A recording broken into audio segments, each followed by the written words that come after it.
Hello and welcome to the Streamline and Shine podcast. Our family virtual assistant agency's absolute passion is helping time-poor female entrepreneurs with those ridiculously long to-do lists, because we all know how they get longer instead of shorter. We're going to be covering topics from social media to marketing, systems and processes to outsourcing, and so much more, so that you can see what's possible for you and your business. Hello and welcome back to the Streamline and Shine podcast. And in this episode, I have another guest expert for you in the house. So Taylor Smith is the founder of Navia, which is an all-in-one software that will tell you exactly what you need to do for marketing your business every day. And Navia are on a mission to make marketing less scary, because let's face it, it can be sometimes.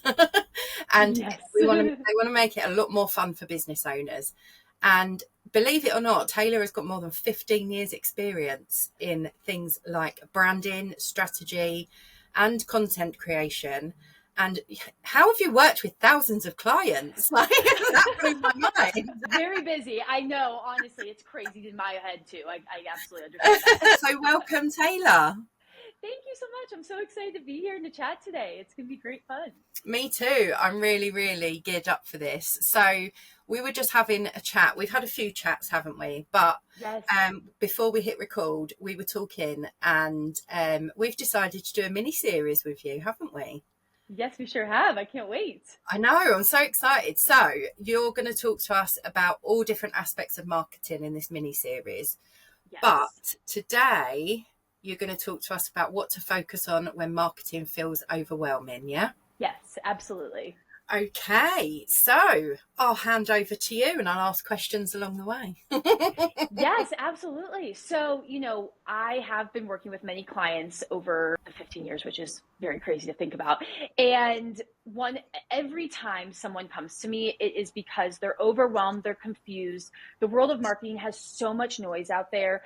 A lot of tools are very accessible. So naturally we jump to them and think, okay, I need to do Instagram for my business. And not only that, all of my friends are doing it for their businesses, or I need to do Facebook. I need to start a new trend on TikTok, all of these things, because you're seeing that constantly over and over and over again. And it's confusing and it's overwhelming. And ultimately, a lot of the big foundational pieces are being missed that could actually set you up for success and get you a really clear workload that would give you a lot more clarity. So when I start with my clients, the first thing that we always get clear on is your why. Why are you having this product into the world? Why are you bringing this product to this audience? And what problem are you solving for the audience that you're trying to target? So that why message is so huge. And that is something that is very, very often skipped over, because we just think about the what. What are we selling? What are we offering? What is this product? And we talk about features. We talk, for instance, Navia is a marketing platform that makes marketing easy for small business owners. And that is what Navia does. But the why behind Navia is it gives you more time in your day so you can do things that actually matter to you. And that's why people want to use the product. It's not all of the fancy gadgets and tools and all those things. Those things help get the job done. But if you don't know the why, and if you don't know the problem you're solving for the customer, that can really affect how you go into the world of marketing. And it can make it very overwhelming. And then you add a lot of technology and tools. And so that is the main core element I like to start with my clients. Yeah, so it's like stripping it right back to basics. 100%, kind of getting rid of all the fluff and getting right back to your why. The biggest thing I think that business owners stray away from because they're so overwhelmed is their passion. It's the energy that fueled them to start their business. And it's that reason, that drive that really wakes you up in the morning, that excitement. That kind of goes by the wayside when you're thinking about all of these things on your to-do list, which is a lot of times hours of marketing. You get sucked into that deep black hole of Instagram. You're staring at the screen. You write 30,000 captions. They all go into your draft folder. You say, I do it tomorrow. Tomorrow comes. Then the next tomorrow comes. Then the next tomorrow comes. We've all been there. I have been there myself. 100%. Yeah. Thing. Yeah. I remember when I first started my business, like as a business owner for 4.5 years ago, And I used to think I had to post every day.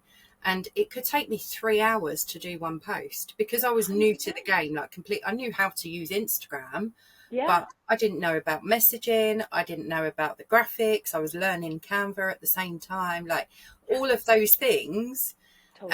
And it used to take me ages, and that was alongside a full-time job. So Yeah. things like that that can just be relieved for you, I think are Yes. massive. Yes, absolutely. And it's really when you get clear on your why and who you are working with, who is that target audience that you're trying to connect with, a lot of confusion, overwhelm naturally goes away. A Mm, really good example of this is when you know who your target audience is, you can actually meet them where they're at. So a lot of times, again, we jump to these platforms where we think we should post. The should word is the big S word that I always say, that we try to it's the eliminate word. that from our vocabulary. Yes, yes, it is a swear word, 100%. And when we kind of peel back the layers and we say, okay, where does my target audience spend their time? I can then promote my offerings on the platforms or in the places that they're spending time on. So for instance, if I was an interior designer, I wouldn't necessarily go and throw all of my offerings only on Instagram, only on Facebook. I might do that as supplemental brand awareness, but where I really want to focus is where they're already searching for home inspiration, Pinterest. color palettes, 100%. And so you want to go to the place where they're already spending their time so you can get to them quicker. These Yeah. other kind of fluffy areas, yes, you can do them, but it's not allowing you to actually be really clear and connect with them in the most efficient way possible. So you're wasting time, you're wasting ad dollars if you're spending money on ads.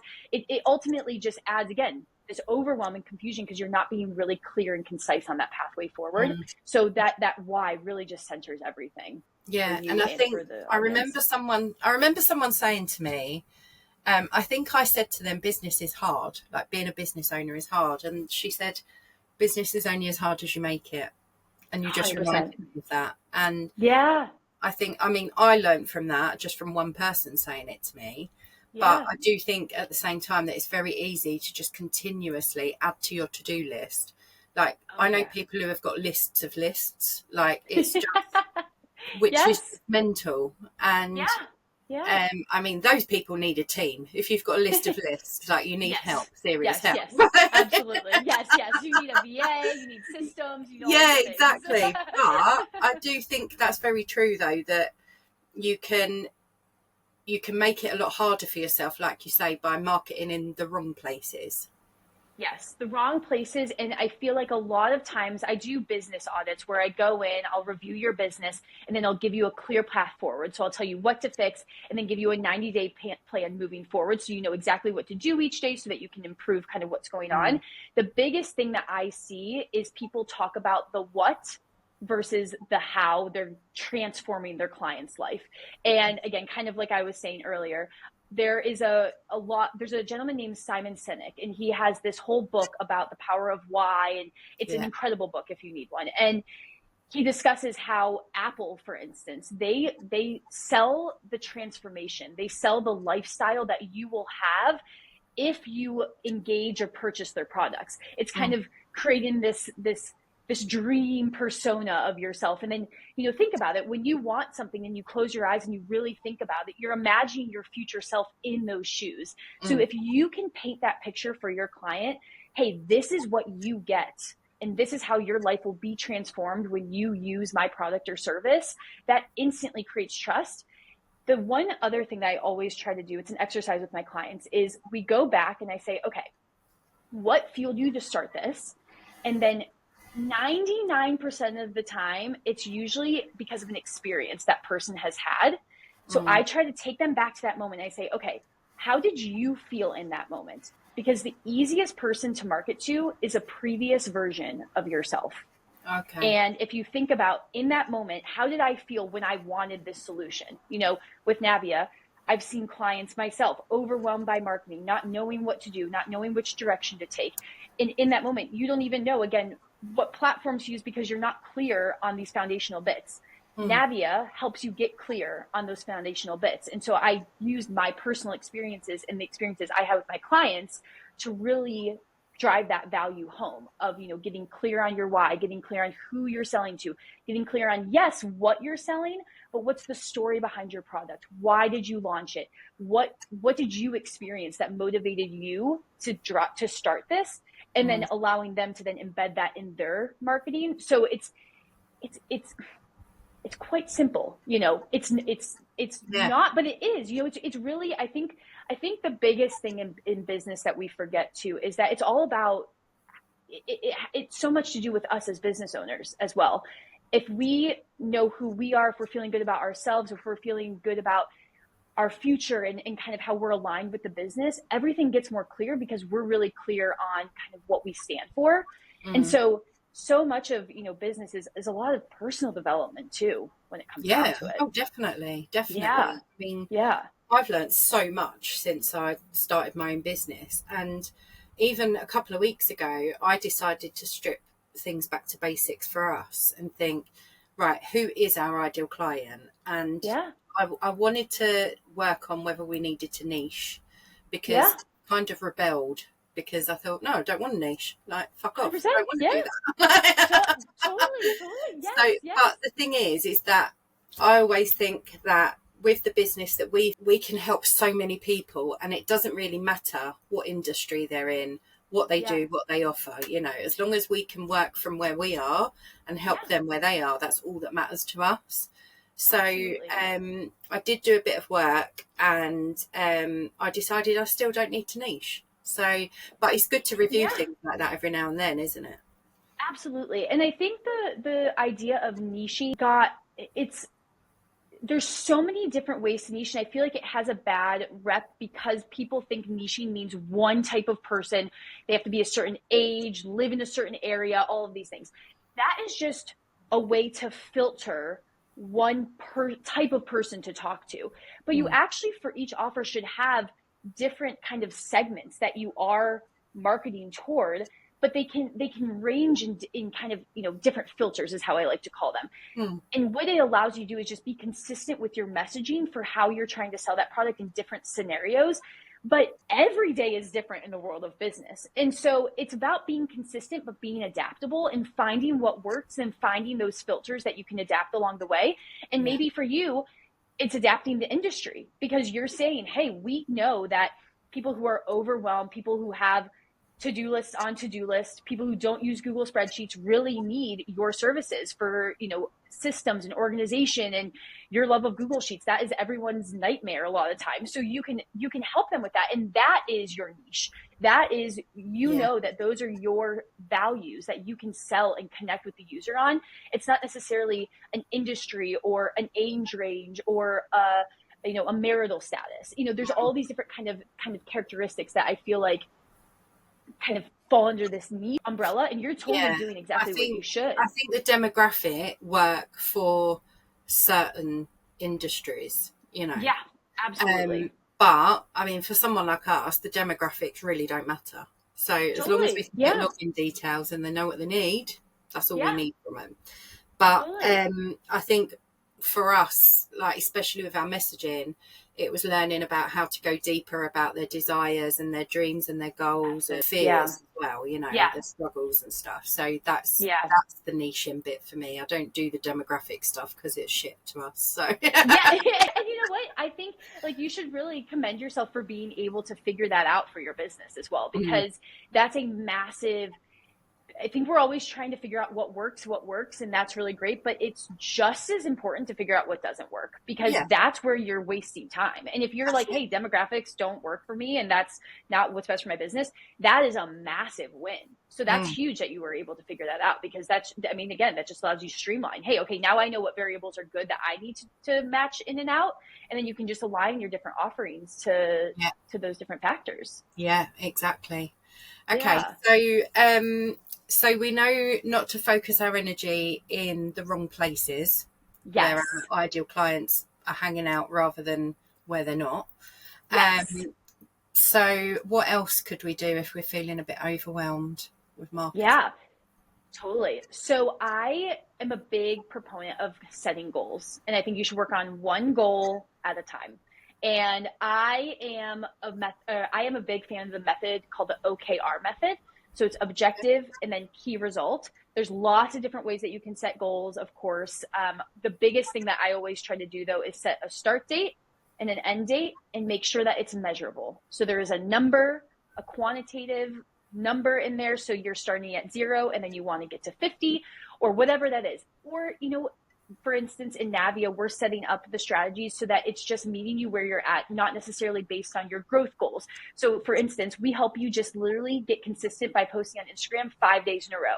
We help you with what to write. We help you write the content, and all you have to do is share it. So there's so many ways to write these goals and to create goals and so forth. But I think being realistic with where you are and thinking about, again, yourself personally, because there's so much of marketing that the personal self comes into, like imposter syndrome, feeling like no one's going to care about what you're saying. There's so many of my offerings out there. Who's going to even want my offering?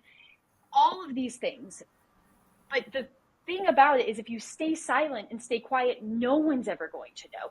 And think, you can read about so many businesses, so many sports athletes, so many people who have literally gotten knocked down more times than they've gotten up. But you see the successes and you see their fame. And so it's really hard to remember all of the hard times they may have gone through. So I think it's really good to kind of remember they're a human. I can do that too, because I'm also a human. And where am I today? Being really realistic with that and saying, okay, how do I feel? Do I get nervous to post on Instagram? Do I feel great about showing my face on Instagram? Do I get really excited to post on a different channel like Pinterest because I can, post different kinds of content that's not necessarily driven by likes and follows? It's really, seeing what feels good for you so that you can feel confident and want to continue doing that different task or doing that different initiative, but doing it aligned toward a goal that feels really, that's like something that is a stretch, but you can accomplish it. And it feels measurable, and it's something that you can be held accountable to, because that will be, a consistent way that you can just drive progress. It's about one step in front of the other, and sometimes that can feel really hard. So just being realistic with yourself on that, saying, hey, okay, this is what's going to feel good, and setting a goal that meets yourself where you're at is something that I really, really believe in as well. So is that something that's part of Navia, is the goal setting, and it helps you work towards? Yeah. So Navia is set up with OKRs, this objective key result model. And it sounds a lot more confusing than it is, but essentially it's, you're trying to achieve one big kind of umbrella goal, and the key results are the things that you'll do to get there. So how we have that set up is a goal, and then the key results are basically tasks that you'll do. So every strategy that you launch in Navia has a goal. You'll see the different tasks that you'll do in order to accomplish that goal. And then you'll have a timeline that goal is set towards. Okay. And you get to pick that timeline. Some strategies are longer, some are shorter, so you can pick what's best for you. But having kind of this repeatable process allows your mind to kind of feel secure too, because you're kind of setting a foundation subconsciously of your brain knowing what to expect. So then you can kind of just take the actions and know, okay, I'm going to get there. And these are just the easy kind of little stepping stones in order to do so. Yeah. Okay. I'm excited to try this. I'm so excited. I know. I can't wait for you to get in there next week. I love it. Okay. So setting goals. I like that one. I do like that one, because I think, do you set goals? Like a lot of people are, they're quite focused on the monetary goals. Yes. And 100%. Obviously money is what makes the world go round. We all want and need money. That's fine, and I get it, but there are other goals that you can be setting as well. So I think that's an important thing to remember, isn't it? Yeah, I know. And it sounds so cliche, because it's like, okay, yeah, of course I need to set goals, but I challenge you to actually look and see if you've actually set a realistic goal for yourself in general. Because I know for myself, I'll say, oh, okay, I want to post on LinkedIn for 30 days, but then it doesn't feel anchored in I can just write it down, and I don't actually feel anchored to it. And if I don't really sit there and think on it, it just goes by the wayside, because it doesn't feel authentic. And so it's saying, okay, write this goal. I have a Post-it note on my computer of my focus for the week, and it is the best thing I ever do. I have my why, and then I have my focus for the week, always next to each other on my computer monitor. So I can just see it. I'm like, okay, yes, that's my reminder, because I do have ADHD. I know that I can have the shiny toy syndrome. I see, in today's world also, there's so many new tools and toys coming out, and I just want to play with them and all of these things. So a lot of times I'm saying, okay, Taylor, let's come back to what your focus is this week. And I saw your stories about the Post-it notes. I mean, Jesus. Oh, yes. I know. Honestly, this week, yes. You should get shares in them. Well, yes, I should. I totally should. I know all of the different colors and everything this week. Yes, too many Post-its. But I have said, okay, my goal for this week is to do all these things for launch. And so this morning I went and I actually ripped off about 4 of the Post-its from my desk. So that felt very good. Yeah, very satisfying when you can do that. Extremely. Oh, yes, absolutely. Absolutely. How do you set goals for your business? I'm probably not very good at setting goals, to be fair. It's so hard. This is where Navia's going to jump in and help me 100%. Yes. Yeah. But yeah, I mean, I probably do what I just said everyone does, and that's the monetary goals. Because at the moment, with my situation of being made redundant and everything else, like that is forefront of everything at the moment. So it's the income from the business has to be a priority. Yeah. And until we've got that consistent income, it will be a priority. So absolutely, yeah, I've set a goal for it, but it's just in my head. I know exactly what my goal is, like what our income goal is. And then once we reach that, or we get very close to it, then I'll be setting another one. But I think I need to make, you were saying about the umbrella goals. I think I need to make the sub goals. And work towards it. So I've just started trying a new strategy. And I've got lots of podcasts coming out, obviously. Exciting, yeah, definitely. But yeah, so and Threads is one of my big things at the moment. I just really enjoy being on there because it, like you see people selling, you're like, oh, okay. But if you see it on Instagram, you're like, oh, get lost. Like, why does it feel different? I don't understand. Yes. I know honestly, every platform has its little persona. I totally agree. I feel like Threads is a place where you can organically connect with people. Just chat. I feel like, it doesn't feel like there's pressure. I feel like you can actually show up as yourself too, without feeling like there's judgment. It doesn't have to have a strategy. It doesn't have to have this.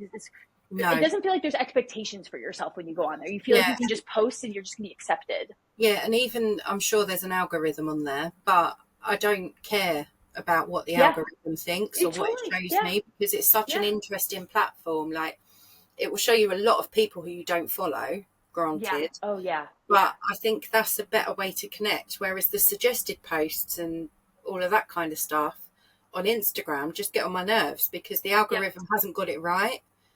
Like I can see one thing, maybe like a star sign quote or something like that. And because I've shared it to my stories, it will show me 20 more, and I don't need to see that many. Like, you know what I mean? So whereas on Threads, the algorithm's there, but I'm more interested in what other people are doing on there because it just feels so laid back and chilled. Yeah, absolutely. And I would say then, use that as a part of your goal. Maybe it's posting more consistently on Threads, or maybe, you like connecting with people. So it's, I want to get 10 partnerships. I want to get 10 phone calls that I've driven through Threads over the next month. And, it could turn into anything, it could be a potential client, it could be a partnership. But I always encourage my clients to, when you're peeling back the layers and kind of coming back to these foundational basics, try things that feel good to you. Try things that feel motivating versus trying to stick yourself into the, oh, I should do this box. Because again, like I was saying, it makes consistency easier, and it aligns also kind of your messaging. It ties it back to your goal in an easy way versus having to track different metrics on different platforms, because they all obviously have different attribution models and all that crazy complexity too. So if it comes back to things that you enjoy doing too, that definitely helps with reducing overwhelm. Yeah. See, I don't really. I've found myself that I've stopped doom scrolling on Instagram, probably because I love it as a platform for my business, but I've got better at recognising when I'm doom scrolling, so I just tend not to now. It's just become a habit that I don't, which is cool. I'm happy with that. Yeah, absolutely. But I can doom scroll on Threads for hours. It's like TikTok. Yes, I TikTok. If I'm in a lazy mood, then I'm doom scrolling on TikTok, like I'm laying in bed. Or whatever. Yeah. And I even got one of those little scrolly things that you can put on your thumb. Have you seen those? You can put it on your No. finger. It's like a ring, and you can just push a Oh, button on it, yes. and you can scroll up and down. Love it. Oh, Absolutely. that's Love amazing. it. They were like a The pound off evolution of our TikTok. So that's incredible. Did you buy that off of TikTok? I got it off TikTok Shop. You Yeah. did? Yes, that's hilarious. That's amazing. But I yeah, love so it. if I'm like laying in bed at night or something and I'm doom scrolling, it'll be TikTok. But during the day, I prefer to jump on threads and just see what's going Yeah. on, like what's interesting me, what's making me laugh, and just following Powerful. people. And that's how we met as well, because I put a thread Exactly. up asking Yes. for podcast guest, and I think Yeah. I got about 5 or 6 people, which is cool. Wow. That's Yeah. amazing. Yeah, And I know. podcast as well, because it's not grown yet. Yeah. Yes. Keyword. Hey, you got consistency. Exactly. Honestly, consistency is the best thing. And I think a big thing too is to remember that, again, there's so many people now joining all of these channels, so many more thoughts and perspectives, and so many other things that are kind of just being shared about similar topics. So repeating your message over and over and over again is so important, so important. And people are like, oh, I said that yesterday. I said that the other day. Doesn't matter. It does not matter in the slightest. The person who saw it yesterday, if they're going to see it the next day, they probably won't remember that they saw it the day before. Or if they did, it's just reinforcing to them what you're selling. The biggest thing is your message is so important, and your message is in your head 24/7. It is in your target audience's head 0.1 seconds while they're scrolling. They see it, they might listen, they might read the captions, but their brain, as we all know, is in 10 other places, and they might just scroll by. And so as much as you can do to repeat your message, that is huge. And just remembering that, okay, the way the platforms work these days aren't in some chronological order where you have to, introduce yourself on one post and then share all these other things like that create this kind of chronological timeline like they were set up previously. It is all instantaneous storytelling now. And so what message you say one day needs to be said the next day and the next day and the next day, and almost having kind of a tagline or starting a series where you're jumping on and you're repeating, hey, this is day 5 of my Instagram challenge, and I'm going to show you how I'm overcoming imposter syndrome. And you're showing up and you're showing your face, and every day you're giving something to people to expect. And people love to expect things. People love to know, oh, okay, I get to see this. So if you kind of set up that repeatable process, that not only helps your customers, but makes your job a lot easier too, because you have just a template. You can just put your content in there and then just share it. And like we said, we're all about making it easy. Making it easy. Systems, baby. Okay, so have you got any other tips for when we're feeling overwhelmed for marketing? Yes, I every week have a big kind of like juicy, I call it my CEO hour, but I try to do it for more than an hour, but I make sure that there is at least an hour every week where I can dream big. I can have all of the, move the goals aside, move all of the kind of tactical things aside, but really think, okay, what do I want to do? Or have deep focus work and just dive into something that's really fun. Because I think we get away from the fun when we're just so focused on our to-do list and we're so focused on quantity over quality. And it's almost sometimes just putting things out there, and that just gets you so stirred up because you're not really even thinking. You're just moving and you're just going. And in our world moves so fast these days. Like our brains, I was reading this article recently about the evolution of our brains in short form videos and how it's affecting, attention and it's affecting just a lot of things in great ways and in negative ways, and just kind of how the world of social media is going. And it's so important to remember that your mind is the most important in your business, and just shutting everything off. I have this little, I can't remember the name of it, but an app that actually will shut off apps on my phone and basically locks them. Yeah. And so, and just having intentional focus time is a really, really, really good way to get into deep thinking and using it however you want. I use some of my thinking time to do breath work a lot of days because that's how I come back to myself in my business. And I know that if my nervous system is feeling all over the place, it can feel really, really crazy. Another thing that I like to do at the beginning of the year during my CEO hours is I write a future letter to myself. I do this at the beginning of the year always, but I also do it with a big launch or, at the beginning of Navia, I just got out my journal and just wrote one. And I basically close my eyes I put myself in my shoes a year from now, 5 years from now, and then 10 years from now. And I write a letter to myself as if I'm in that moment, and I write about all the things that I've accomplished. I say, wow, Taylor, look at all that we've done over the past year. We've gotten 10,000 subscribers to Navia. We're reaching this in ARR. We have hiked all of these mountains. We've cooked these new meals. We've traveled to these places. And I basically write it as if I've done it and I'm in the seat of someone who's accomplished those goals. And I did this a couple of years ago when my life turned upside down, and it was 2022 in the fall, and everything in my life took a 180. And I was just like, I have no idea which way to go with my business, with life, all of these things. And I sat down.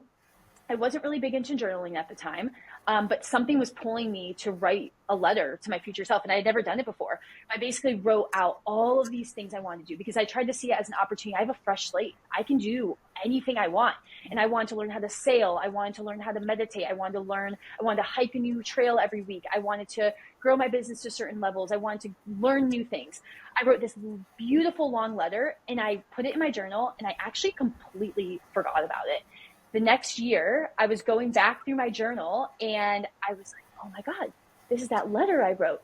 I read through it, and I had done every single thing on that letter. I had learned new things. I did a hike each week. I bought a paddleboard. There were just all these random things I had on this bucket list, and I wrote it in this letter, and I look back, and it was the coolest thing to reflect on it and see how much I had accomplished, and to see how many of those things I had done and how much they impacted me and who I am today. Yeah.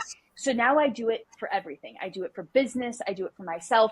And you can do it for any time increment too. There's no right or wrongs to this, but it's just a matter of you coming back to yourself and thinking about, what do I want versus what the world is telling me I need to do to be successful. I should do this. I should do that. It comes back to yourself, because if you're setting your goals off of what other people are doing or what all these other platforms are saying you should do or where you think you should be posting, it's going to be hard. It's going to be overwhelming. It's going to be exhausting. And you probably won't make progress in the way that you want because it doesn't feel authentic to yourself. Yeah. So writing this future letter to yourself, looking at what you wrote down. And also the biggest thing too, I should say, there's no judgment when you write this future letter. There's no erasing. It's you just write whatever comes out. You write the big dreamy numbers. You write the big lofty goals, because why not? Like truly, why not? And I think if you let your mind think it can do those things, then that's the true power. You have to convince your subconscious that it's possible, don't you? Absolutely. And I actually wrote a future letter to myself for the Lionsgate portal last week. Amazing. So, that was a powerful day. On the 8th of August next year, I'll be opening that note and seeing how I've got on. So, it's the first time I've done it, but I'm not like a massive spiritual person or woo person or whatever you call it. Me either. Yeah. I'm not someone who actively goes seeking it, but I'm not someone that will like just turn a blind eye to it either. Like it interests me.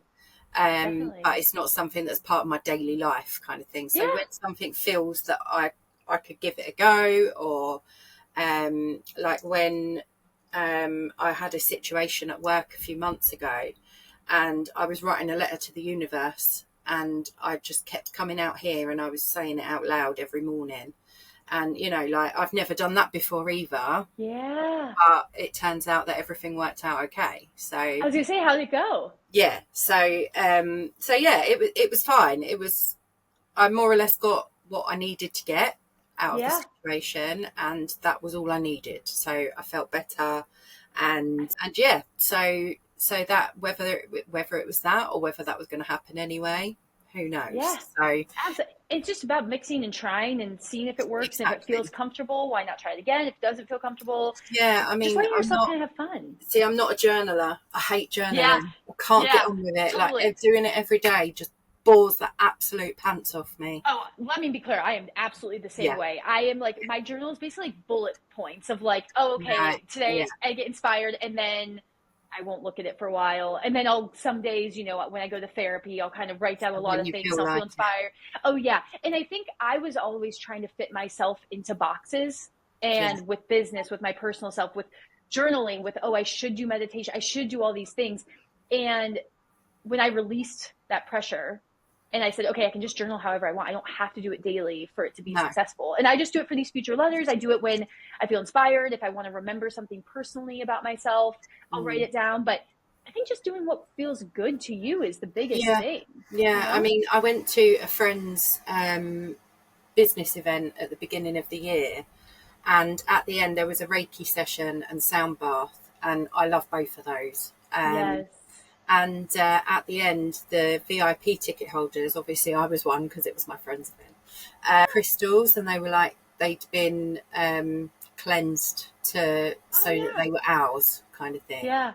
So we each had our own individual ones. And when I was doing my universe letter, I was holding it because it's an abundance crystal. So, and I've never really touched a crystal before, except for the one that my mum gave me for good luck on my driving test. I passed first time.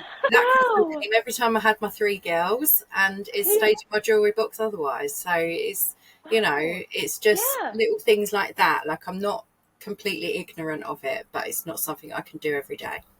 Yeah. And I mean, that's, you know, and that's so special for your journey. And that's, you know, as long as it's unique to you and what fits with you, that's all that matters. Feel right. I think if you force it, then it's just forced. And then it becomes, absolutely, it means nothing then. Yeah. And truly that is what it comes to in business with marketing as well. It is truly coming back to the basics is number one, and coming back to what feels authentic and good for you, because there are millions of things that you can do with marketing, millions of things, and you can search for days. ChatGPT will give you 10,000 things today to do. Implementing them, going through all of the steps, it pulls you away from your core if it's not something that feels aligned to you. And so, you know, starting first with thinking, okay, what feels great? What do I love doing? What inspires me? What fuels me? You know, I love talking to people. I love doing outreach and finding partnerships and connecting with people and just, I know. Yes. As you know, it's just like such a beautiful thing. And I think too, you know, working in the 4 corners of this room where I'm with my thoughts. I love that office, by the way. Oh, thank you. My partner, he's a very talented carpenter. And can you bring him when he comes home to England? Can you bring him an hour up the road for me? Absolutely. So he can I mean, this is quite new. I've only had it just over a year, which is fine. But I love those vibes. Oh yeah, that's what I've done at my friend's event actually. Oh no way! And it's the wallpaper on my PC as well. So that's amazing. So yeah, she stays there, and then I've got my Joe Jonas signed picture. Oh, he's very important as well. Love the obviously, there he is. Joe's on the podcast, everybody. Oh, that's so good. I love it so I'm manifesting him as well as everything else. That's what I'm doing. Oh my God, well, please keep me posted on that because that's incredible. Oh, don't you worry. I'll let the husband know as well. Absolutely. I love it. That's so good. Okay, so we're talking about so we've done the goals, we've done the focusing in the right place, and we've done like maybe not necessarily journaling, but like getting your thoughts out of your head and like come back to what feels good to you. And just realizing what is aligned with what you feel is right. Yeah. So, any other tips? Yeah, I think, you know, a more tactical marketing one, I would say, is with your why. I would say honing in on kind of this specific, I call it kind of like your rule of 3, like your specific offer, your specific audience, and then your specific platform. Yeah. So kind of taking everything that we just talked about and kind of making it tactical. Where do you want to show up? Who are you showing up with? And then what are you showing up with? And so where is the channel? Again, coming back to yourself and thinking about where do I like to post? What feels authentic and good for me? And then also thinking about the channels that your audience hangs out on. So like we were saying about Pinterest for interior designers, doing an exercise, and Navia also helps you with this, of aligning, okay, where does my target audience hang out? Where do I like to post? Finding that synergy, maybe allowing yourself to grow and learn a new channel if it's really opposite of what you like to do. Just kind of seeing, okay, where does this mesh, or how do I kind of make this work? So there might be a little mixing and matching of channels, adjusting your target audience with the filters, like you were saying, and figuring out that perfect match. That will help you uncover kind of that why, and making sure that your messaging is really clear, because you do want to have that clarity of your audience and where they're hanging out, so you can make sure that alignment is there. You also want to make sure that that messaging is relayed on your offering page on your website, if it's in your link in bio, if you have a stand store, that that sell page is aligned. So that messaging that comes from your why. So why does your audience care about what you're selling? So not the what, but the why, conveying that on your platform. So where you're selling and kind of where you're physically having that conversion taking place. So the transaction, where's the user giving you their credit card or opting into your email list, making sure that that messaging is really clear, and aligning that through your audience, your offer, and then your channel. So I would say kind of that 3 pillar of your audience, channel, and offer is really, really, really important. And then ensuring that the messaging is across. That kind of foundation can really be laid when you're clear on yourself and how you bring the business into the world, what you like to do and don't like to do, your why, and then that distribution. And so it's kind of like this foundation. I always encourage people to come back to it, because it really reduces so much of the overwhelm and kind of peels back layers when you really get clear on those types of things. Definitely. And that's exactly why I did what I did with our business a couple of weeks ago, because I thought, I'm not sure if there's disconnect somewhere. So if we strip it back to basics, then we'll find out if there is and where it is, you know.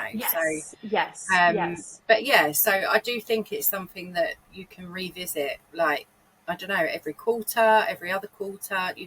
It should be done every now and then, though, definitely. Absolutely. And I would say, you know, I believe from data, from working with so many clients, you should always run something for 90 days minimally in order to actually measure results, especially if you're running ads. People start running ads and then change things 2 weeks later, and you want to just let them run as long as you can, because the data has to accrue, and you have to start getting buying patterns. You have to see what people are clicking on, what people aren't clicking on. And that's the same thing with just a strategy. You want to run it for at least 90 days and then start to analyze, see what you can adjust. You know, maybe do some testing of 2 different formats of something, post a picture on Instagram with one caption, maybe a week later, post the same picture with a different caption, you know, just start running some tests to see engagement. A big tool on Instagram, if that is your platform of choice, that people don't take advantage of enough, is trial reels. So trial reels are a magic tool. You can basically share all of this content to people who don't follow you as much as you want, and you can test it out. So you can put that out there. Your followers won't see it. If it flops in engagement, you know, okay, I got to tweak this to see, you know, what could perform better. Tweak it, post it again on trial reels. Maybe it skyrockets. Then you can share it with your followers. Or maybe it gets a little bit more engagement, but it doesn't get enough. And you can just keep tweaking that and doing that on trial reels. And it only benefits you because people are still seeing your message, and they're your non-followers. So trial reels is a really awesome tool within Instagram that you can also use to kind of apply that kind of tactic. I haven't tried the trial reels yet, because I don't even know why. We don't really post many reels, to be fair. We need to. But yeah, I do need to try the trial reels. Definitely. It's a nice little trick. Yeah. And there's lots of, anytime a platform releases a new feature, I always encourage my clients to try it. It's usually being pushed at that time, isn't it? Yeah. It's being pushed. And usually that means that they're optimizing the algorithm for that new tool. Yeah. And so if you use it, you know, now Instagram came out with a repost. Yes. Yeah. We just got that yesterday. Yeah. And so they're trying all these new things. So if you start to use those things to, again, no one will ever know what the algorithm actually is except for the CEO of that platform, usually. And so it's always a trial and error, but I always encourage clients to try it out, because that, if they're pushing it toward the users of the platform, most likely it's something that they're trying to optimize within the algorithm as well. Yeah, Yeah. definitely. Yeah. I do normally jump on the new features, but Yeah. trials I was just like, oh, and then when it just gets forgotten because it's a busy Yeah. time, and then I Yeah. see it every now and then. I'm like, oh yeah, but I still haven't done anything with it. So I know, I know. It's so easy to do that. And when I feel that overwhelm where there's just lots of things going on and kind of, like you're saying, I can completely resonate with that. And we want to try all the new things, not enough hours in the day. I actually have a note on my phone, and it is just a list of all of the things that I want to try. And in those CEO hours I was mentioning, or if I'm kind of not wanting to focus on my work and I have some time to try something new, I'll go into that list and see, oh, okay, what should I test out? Is there something on here that feels like it would be fun to do right now? And that's a really great way, because I forget a lot of things. I listen to so many podcasts and talk with people, and it's kind of nice just to have almost like a brain dump spot where I can just put ideas, put random thoughts, and then I can come back to them. And it's also inspiration too, because then I could use that, oh, that interested me then. Maybe I could make content about that. Or maybe there's a way that, that tool, for instance, if it was the repost tool and I added it to my note, maybe 3 months from now it's this glowing must-do tool. And by the time I see it, now it's really relevant. And it's like, oh, okay, great. I forgot that I wanted to check that out. So that Notes app is my foundation, my home base a lot of times. Yeah, I love that. Okay, so is there anything else? Have you got any more tricks up your sleeve, Taylor? I could talk let's see. I could talk tricks all day. When I think about when I'm overwhelmed, what I do is I take a break first. Sometimes I literally get up and go away from my computer. And I think that is so helpful, just to get a refresh and to step away. But when I come back and I sit down, the thing that I always come back to, and I know I've said this a couple times, but it's my why. It is my why, and it is what is my why, and what am I telling myself I need to actually do today? And what on that to-do list does not relate to my why? And a lot of times there's a lot of things that don't relate to my why. And it's a good filter, again, to kind of brush out the things that aren't important. But it allows you to prioritize. It allows you to, time block and actually get those things done, because they're the highest priority and they align directly with what you're trying to move forward on. And it aligns to your goal, So, okay, what is my focus? What's my goal? And just making sure that you're super, super streamlined. I think less is more. Less is always, always, always more. And the more that you can get clear on that direction ahead and aligning the tasks that you're doing on that direction, it will drive you towards success without a doubt. Yeah. I think I've got so much better. I know I keep coming back to myself, but just to use me as an example, I had burnout twice before we started this business, me and the girls. The first was a couple of months in, and because I was working full time, we were kind of in and out of lockdown because it was January 21. And so I was either working full time or we were in lockdown, and I was just at a computer for 18 hours a day, whether it was at work or my business. And it didn't take long for me to hit burnout. And my business coach at the time said, take a day off, don't open emails, don't open Instagram, Facebook, nothing, don't touch anything business related. And I actually done as I was told, which doesn't happen very often. And I came back feeling refreshed. So I'd obviously only just hit burnout at that point. And then I think it was the end of the following year, I had to take a couple of weeks off, and I just stopped. There was no, I didn't post any content. There was nothing scheduled. I didn't answer any messages, nothing. And it didn't bother me, which is how I know I was burnt out, because if I wasn't, I'd have been panicking. If I wasn't in the business, it was going to fall apart. So that's how I know. When I got to the point, it's not that I didn't care, but I just whatever, what will be kind of thing. So and since then I've got so much better at taking a break when I need it. Being stuck in the shoffice, it's only a shed stroke office. So being stuck in here, it's lovely in the summer when I can have the door open and the dog is running in and out, that's fine. when it's chucking it down to rain and thundering, it's not as great. Like, you know, so Yes. if I need to go and have an early night, I will have an early night. If I need to have a slower start in the morning, I will do that. And that has made the world of difference for me, because I've got so much more focus, and I've also got a lot more energy to put in, because I'm reserving I'm protecting my energy by not absolutely doing it. So I do think that's a really important one.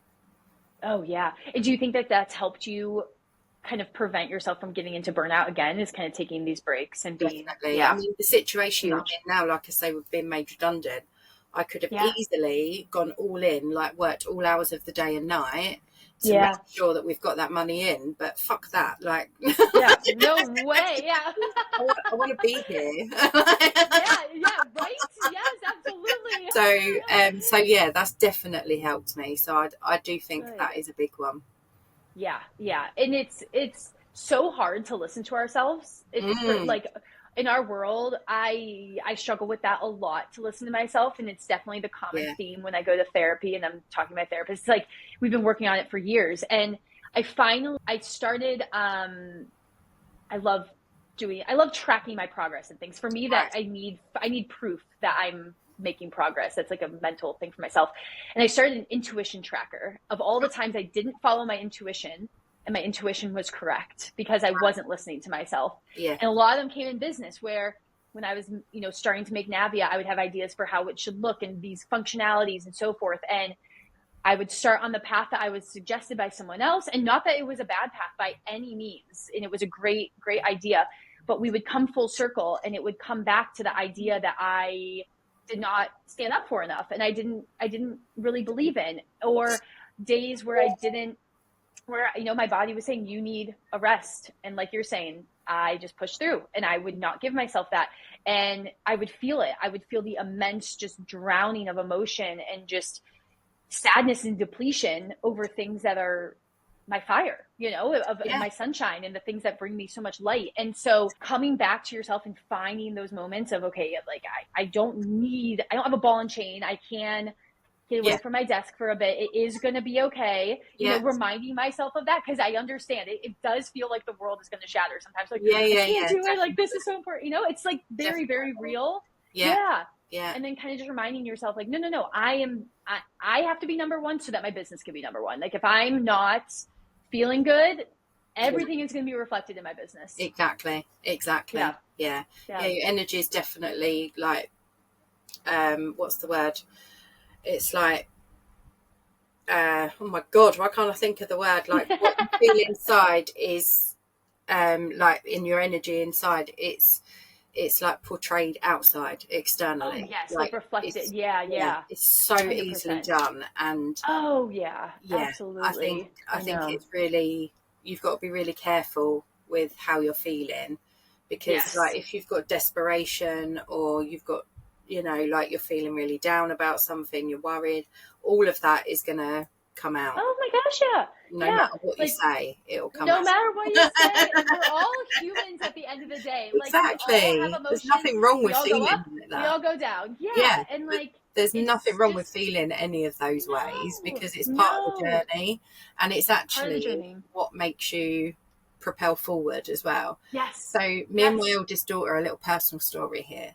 Me and my oldest daughter, we were going to get a tattoo of an arrow, and I don't know if you've ever seen the quote that says about how an arrow can only go as far forward as far as it's pulled back, kind of thing. Yes. Yeah. So we were going to get an arrow tattoo together.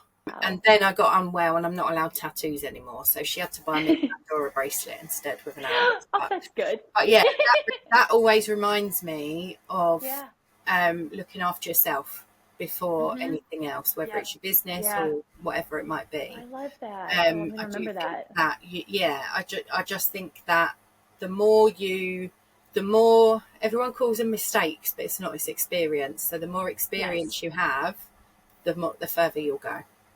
There's no bad decision. It is all just a growth opportunity, and it's an opportunity to learn. I teach yoga on the side, and I always say this in my classes. It's not about why you fall down, but it's about how you get back up. Yeah. And we're all just out here playing this game of life. Literally, Yeah. no one's an expert. No matter how long you've been in this world, No. if you talk to people. I remember my first corporate job that I worked in before I started my agency. I was told by an older colleague, "This is the best business advice you'll ever get.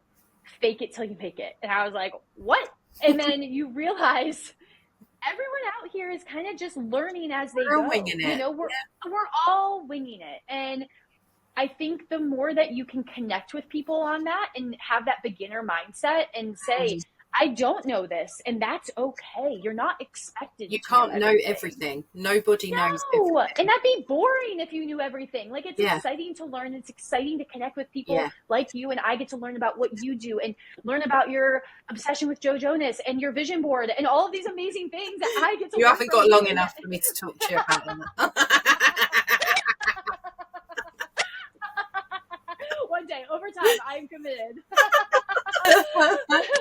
Oh, we've digressed again, but it's fine. It's fine. But yeah, it's fine. It's all good. It all is a big learning curve. Life is a big learning curve, and our business is a part of our lives. So it's all part of the experience. Yeah. So on that note, we have got to nearly an hour, which I think is our longest episode. That's amazing. We probably could talk for 5 more. So yeah. Just count yourselves lucky that we've only recorded an hour this time. Yes, exactly. But thank you so much. I really loved that. Me too. And I can't wait for the next few either. So we haven't really decided on an amount or anything yet. We're going to see how it goes. Just go with the flow. And absolutely. I am really looking forward to the next one. But thank you for today, because it's helped me as well. So I know it's going to help the listeners. Oh, amazing. Well, it helped me also. It's so helpful to hear different stories and perspectives, and to, connecting with people is the best way to learn. So I really appreciate being here, and thank you for having me. I'm so honored. No problem. Thank you. Thank you so much for listening to this episode of Streamline and Shine. If you have questions on what we covered inside, please feel free to reach out to us on Instagram at Bolton_virtual_solutions, or you can email us at teambolton@boltonvirtualsolutions.co.uk. We absolutely love hearing from our amazing community and are always here to support you. If you'd like to be interviewed on a future episode, please drop us an email letting us know which topic you'd like to speak about, and we'll get back to you. See you on the next episode, lovelies.